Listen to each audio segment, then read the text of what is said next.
High everyone, আসসালামু আলাইকুম। Welcome to Ahnas mom blog. তো হঠাৎ করে আজকে আমার বাসায় একটা নতুন অতিথি এসেছে। তো এই অতিথিটা হলো এই মিষ্টি এই বিড়ালটা। ও যে কত কিউট, মাশাআল্লাহ, ও অনেক কিউট। আমার এত ভালো লাগে বিড়াল। আসলে বিড়াল আমি অনেক পছন্দ করি। এর আগেও আমার অনেকগুলা বিড়াল ছিল। তো আহনাফ হওয়ার পরে আসলে আমি বিড়াল পালাটা একদমই বাদ দিয়ে দিয়েছি, কারণ বিড়াল পাললে একটু হাইজিনের ব্যাপার আছে, তো যে কারণে আমি আর বিড়াল পালি না। তো ওকে দেখার পর আমার সে আগের বিড়ালগুলোর কথা খুব মনে পড়ছিল। ধরো না, তুমি ধরো না, এই যে আবার কামড় দিবে। এই যে তুমি তাকাও এইদিকে, মিনি তাকাও এইদিকে। এই যে তোমার কি হয়েছে, রাগ করেছো তুমি? দেখছো মিনি রাগ করছে আহনাফ। তোমাকে বল দিচ্ছে আহনাফ, দেখো এই যে আহনাফ বল দেয়। নাও তুমি নাও নাও। ও রাগ করছে, তুমি যা মারছিলা ওরে, দেখছো? ও আর নিবে না, ও নিবে না আর, তুমি রাখো। এই যে মিনি, তুমি রাগ করেছো? এই যে তুমি আবার কিভাবে আসলে আজকে? দেখো শুয়ে পড়তেছে আমার হাতে, দেখছো? দেখো আমার আহনাফ তো এই বিড়ালকে পেয়ে অনেক খুশি হয়েছে।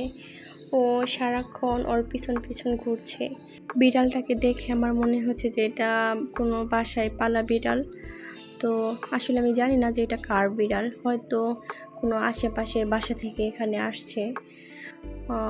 ও এখানে অনেকক্ষণ খেলাধুলা করছিল, আমার মনে হচ্ছিল যে ওর ক্ষুধা লাগছে। রাতে অনেক ধরনের পোকা উড়ে বিড়াল ওদেরকে ধরে খাওয়ার চেষ্টা করছিল, তো এজন্য আমি ওকে একটু মাংস আর কি ছিঁড়ে ছিঁড়ে একটু খেতে দিয়েছিলাম। তো ওগুলা খেলো। তারপরে ওকে আসলে আমি মনে হচ্ছিল যে ও আসলে আটকা পড়ে গেছে, বের হতে পারছে না, এই জন্য আমি গেট থেকে একটু বাইরে বের করে দিয়েছিলাম। তারপরে ওকে আমি আর দেখতে পাইনি, মনে হয়েছিল যে ওর যে মালিক বা যে পালে ওর কাছেই হয়তো চলে গেছে, মনে হয় চলেও গিয়েছিল। আজকে আবার ও একই সময় আমাদের বাসায় আসছে। তো আসার পরে জানি না ওকে মনে করে আবার আসছে, কিন্তু ওকে দেখে আমি খুবই খুশি হয়েছি। ও আসলে আমার পিছন পিছন ঘুরতেছিল, জানি না কেন। বিড়ালদেরকে দেখলে আমার আসলে অনেক মায়া হয়। তো এই তো আমি ওর একটা নাম রাখছি, নামটা হলো মিনি। তো ওকে আমি মিনি বলে ডাকি। ও তো একদম বাঘের সাথে যুদ্ধ করতেছিল। আপনারা কখনো দেখছেন কিনা আমি জানি না, যে বাঘে বিড়ালে যুদ্ধ। তো আমার ছেলে তো ওর বাঘ বিড়ালকে দিবে না, ও বারবার টেনে টেনে নিয়ে আসতেছিল বাঘ, আর বিড়াল চুপ করে বসেছিল। আমি ওকে আবারও দিচ্ছিলাম। অনেকক্ষণ ও বাঘটার সাথে এইভাবে খেলাধুলা করলো। তো আজকে ও আসার পরে সে একইভাবে ওই বাঘটার সাথে আবার খেলতেছে।